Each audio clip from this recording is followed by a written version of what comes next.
Hello friends, नमस्ते। आप सभी का स्वागत है मेरे यूट्यूब चैनल दी टोनियासो में। मैंने एक वीडियो बनाई थी Kangana Ranaut versus Maharashtra government part 1।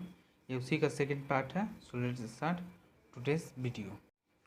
Last video में मैंने बताया कि कैसे महाराष्ट्र सरकार ने एक लड़की के विरुद्ध कंगना रनौत के अगेंस्ट उसे गाली दी थी शिवसेना के एमपी ने, और कैसे उसके बारे में अभद्र टिप्पणी की थी, और वो उस दिन आने वाली थी मुंबई। तो उस दिन क्या हुआ? उस दिन महाराष्ट्र सरकार ने अपनी तानाशाही दिखाने के लिए बिकी हुई बीएमसी के अधीन सोनिया सेना ने कंगना रनौत की ऑफिस को तुड़वा दिया इलीगल करके। क्या आपको इतने साल से नहीं पता था कि ऑफिस इलीगल है? क्या आपको सिर्फ उन्हीं का ऑफिस इलीगल दिखा? मुंबई की रोडों पे इतने गड्ढे हैं, वो आपको कभी नहीं दिखी बीएमसी। लेकिन हाँ, महाराष्ट्र सरकार के बारे में गलत बोलने वाली कंगना रनौत का घर इलीगल है, ऑफिस इलीगल है, ये आपको दिख गया। गजब हाल है। इन्होंने 8 बजे लेटर दिया और 24 घंटे के अंदर रिप्लाई मांगा। 24 घंटे तो छोड़िए, 4 घंटे के अंदर ही रिप्लाई मिल गया। लेकिन फिर भी ये नहीं रुकी और अपना टाइम पूरा होने से 2 घंटा पहले, क्योंकि उनका जब तक टाइम पूरा होता तब तक कंगना मुंबई आ गई होती और वो वीरांगना महाराष्ट्र सरकार की कुर्सी हिला देती, अपनी घर ऑफिस को नहीं तोड़ने देती। इसलिए इन्होंने कोर्ट की ऑर्डर के अगेंस्ट जाके 10 बजे ही उसके ऑफिस को तोड़ दिया, जबकि कोर्ट का ऑर्डर आ चुका था कि 30 सितंबर तक कंगना रनौत के ऑफिस को कोई हाथ नहीं लगाएगा। और यहीं तक नहीं रुकी, नेक्स्ट उसके घर भी पहुंची। जब उसका घर तोड़ने तो कंगना ने तोड़ने नहीं दिया, और कोर्ट के सख्त ऑर्डर पे तब जाके बीएमसी मानी। नहीं तो बीएमसी इतनी बिकी हुई और गिरी हुई पुलिस है कि मैं क्या कहूँ। आप सभी ने देखा होगा, जब कंगना मुंबई पहुंची तो वहाँ पे एक तरफ शिवसेना के लोग जमे थे और दूसरी तरफ पीएफआई पार्टी के लोग और करनी सेना के लोग कंगना रनौत के सपोर्ट में वहाँ मौजूद थे। मैंने एक न्यूज़ पे क्लिप देखी थी जिसमें वो रिपोर्टर जाकर पूछता है शिवसेना के लेडीज अधिकारियों से कि आप यहाँ क्यों आए? तो कंगना के विरोध में। तो कंगना ने किया क्या है? तो मुझे उससे नहीं पता, हमारे सर ने बोला है इसलिए हम यहाँ आए हैं। तो ऐसे करके आप लेडीज़ को भी बदनाम करवा रहे हो और अपनी पार्टी को भी बदनाम कर रहे हो। आखिर कंगना ने गलत क्या कहा था? कंगना ने कहा था कि महाराष्ट्र धीरे धीरे पीओके होती जा रही है, महाराष्ट्र की तुलना पीओके से की थी। और आप इन दोनों फोटो को देखें तो यह है कैप्टन अभिनंदन वर्धमान। ये जब पाकिस्तान में इनका प्लेन गिर गया था सर्जिकल स्ट्राइक 2 के दौरान, तो जब ये पाकिस्तान से लौटे थे इनके भी आँख पे मार्क था, आप देख सकते हैं पिक में। और इन्होंने एक छोटी सी टिप्पणी किया कि महाराष्ट्र सरकार के विरुद्ध कि वो गलत काम कर रही है। एक रिटायर्ड नेवी ऑफिसर के घर शिवसेना के कार्यकर्ताओं ने पहुंचकर उसे खुलेआम बहुत मारा, और इनके भी आँख पे एक चोट है। खुलेआम गुंडागर्दी, मुझे तो लगता है वो तो मतलब सरकारी चाय नहीं आती। आप इतने गिरे हुए थे, मैं मानता हूँ। कांग्रेस की तो लुटिया डूब चुकी है, वो तो खुद 4 नाव पे पैर रख के चल रहा है। उन चारों नाव में छेद है। चारों नाव किन किन नाव हैं, उन नामों के नाम मुझे बताने की जरूरत नहीं है।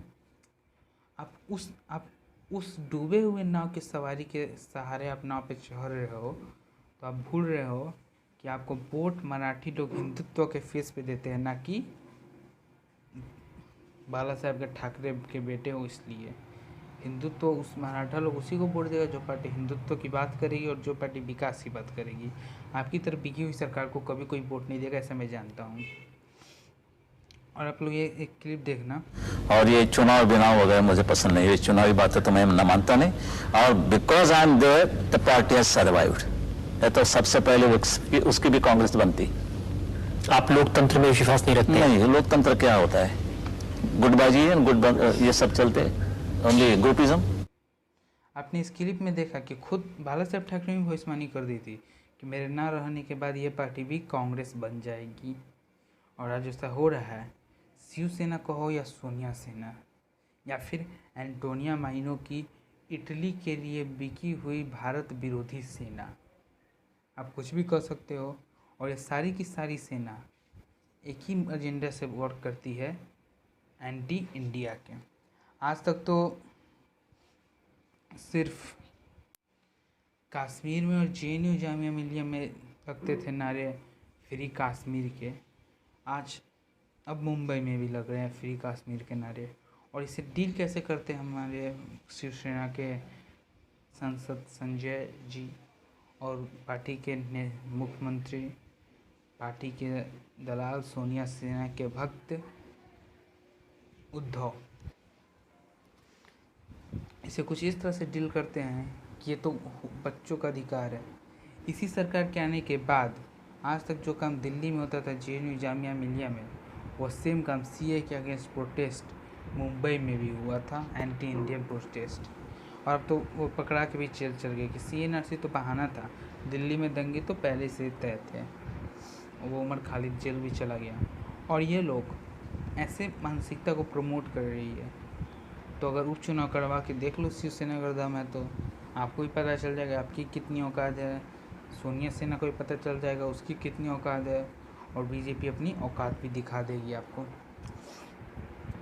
मैं तो पर्सनली डिमांड कर रहा हूँ कि वहाँ पे राष्ट्रपति शासन की सख्त जरूरत है, कि वहाँ पे खुलेआम सारे काम हो रहे हैं। यहाँ पे फ्री कश्मीर के नारे लग रहे हैं, वहाँ पे नेवी के रिटायर्ड ऑफिसर्स को मारा जा रहा है, वहाँ पे किसी वीरांगना का किसी हाथ उठाया जा रहा है उसके ऊपर, लेडीज़ ऑफिसर्स पे तो गालियाँ दी जा रही है, लेडीज़ को गालियाँ दी जा रही है, कंगना रनौत को ही गाली मिली थी।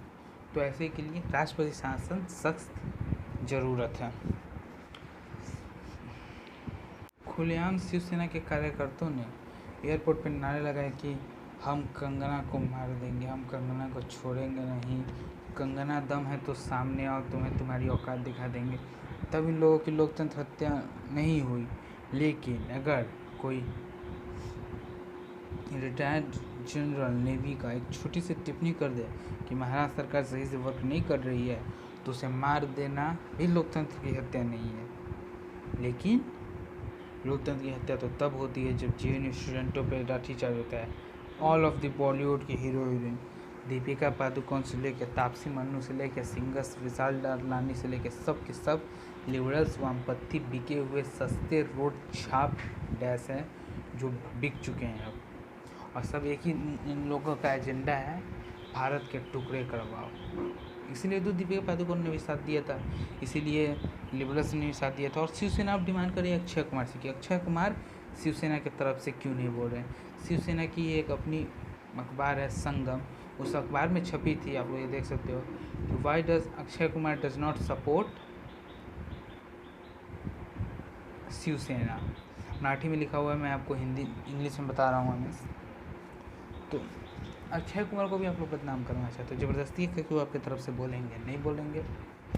अब जो रिपब्लिक भारत की आर्टिकल और संविधान की हत्या करके रिपोर्टर को जेल में बंद कर दिया गया था 4 या 5 दिनों के लिए रिपब्लिक भारत के, तब लोकतंत्र की हत्या नहीं हुई थी।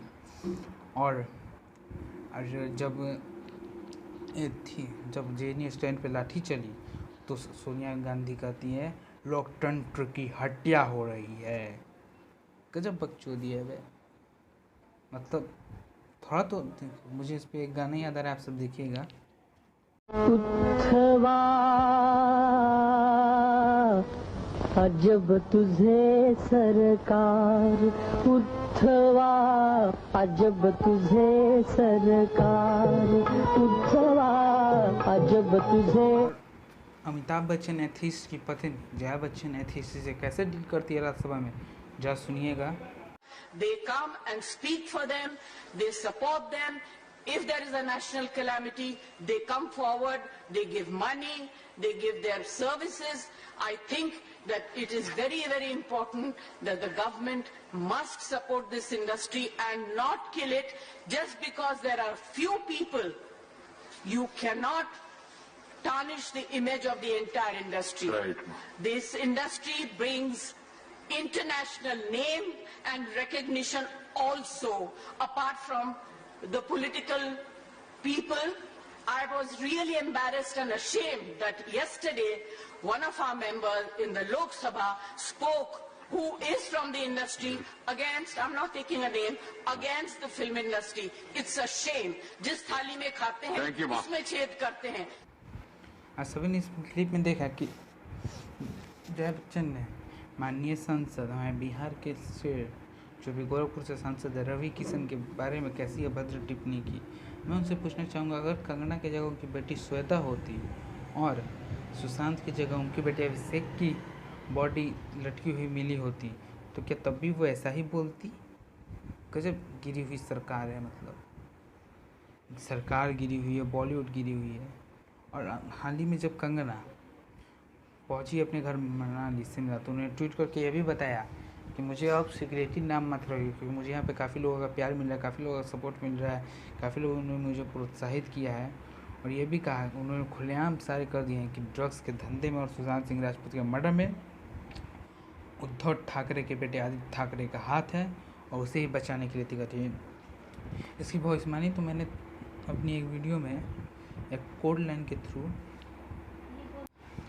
कि उद्धव ठाकरे की सरकार किसी के बच्चे को बचा रही, किसी बड़े सेलिब्रिटी या किसी नेता को बचा रही है, वो आदित्य ठाकरे से मेरा संबंध था, जो कंगना रनौत ने भी बोल दिया और न्यूज़ वाले की माने तो ये बात सही है कि आदित्य ठाकरे का इसमें आता, आदित्य ठाकरे को बचाने के लिए कर रही है। और गजब की बिकी हुई सरकार है कि मैं क्या कहूँ। मैंने अपनी पूरी वीडियो में बोलता रह गया बिकी हुई। इसकी मैं कुछ प्रूफ दिए थे, वहाँ पे प्रूफ देख रहे हैं कि किस तरह ये सरकार बिकी हुई है।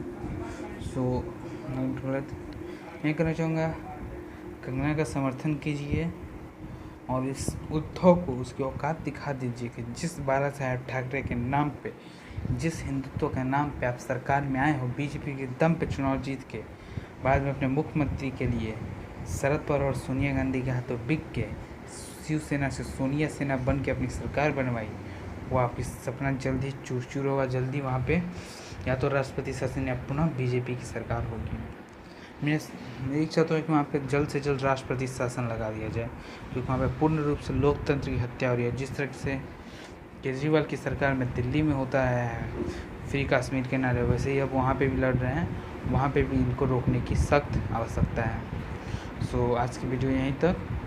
और मेरी काफ़ी वीडियोस पे कमेंट आ रहे हैं, भाई लव जिहाद पे एक वीडियो बनाओ, तो मैं जल्दी एक वीडियो बनाऊंगा लव जिहाद के ऊपर, जिस वीडियो में मेरे साथ एक और कोई होंगे उस वीडियो में लव जिहाद के ऊपर चर्चा करने के लिए।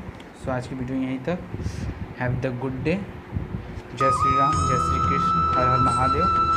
और लास्ट में यही कहना चाहूँगा कि लाइक करें, कमेंट करें, बताएं वीडियो कैसे लगे, प्लीज़ शेयर करें और कहना आपको सपोर्ट करें। और वीडियो में कोई बात गलत करी हो तो आप कमेंट करके बोल सकते हैं। इस वीडियो में दिखाई गई सारी जानकारी न्यूज़ और ऑनलाइन जुटाई गई जानकारी की बेसिक पे है। इसमें से किसी भी जानकारी के फॉल्स होने पे मेरा कोई दोष नहीं है। तो बाय।